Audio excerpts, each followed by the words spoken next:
ఇక్కడి నుంచి గట్టి నేను థాయిలాండ్ గట్టి రాను. థాయిలాండ్లో గొంతల చెవులకు రాను, గొంతల బొక్కలు ఎత్తుకోను.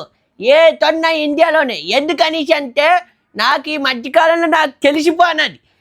తెలిసిపోయింది అనుకుంటాను. ఇక్కడికి వచ్చి గొంటలు నొట్టుకొని అవసరం లేకన్నా ఇండియాలోనే మనం అఘోరి లాంటి గెటప్లు వేసించుకొని గొంట చెయ్యొట్టుకున్నా, గొంతల్ని మోసలు చేసేసిన, గొంతల్ని పెళ్ళిళ్ళు చేసేసుకున్నా ఎవలేటండ్రు.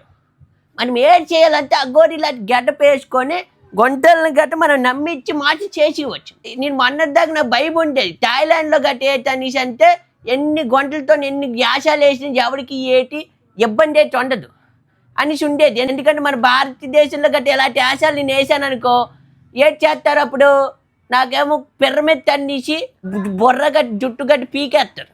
అలాగనేసి నేను థాయిలాండ్ తెగొచ్చేసేస్తాను. మీరేటనేసి అంటే నాకు ఈ సీక్రెట్ ఎన్నాళ్ళు తెలీదు. నాకు తెలిసి ఉంటే నేను ఎప్పుడో అఘోరిలా గెటప్ వేసేసుకొని అంతకు మించిపోతే నా కాయను కోసించుకొని గొడ్లు చేయొట్టించుకొని నాకు ఈ విషయం తెలియక ఇక్కడి నుంచి నేను ఇండియాలోనే ఉంటాను. థాయిలాండ్ వెళ్ళను. చూడండి.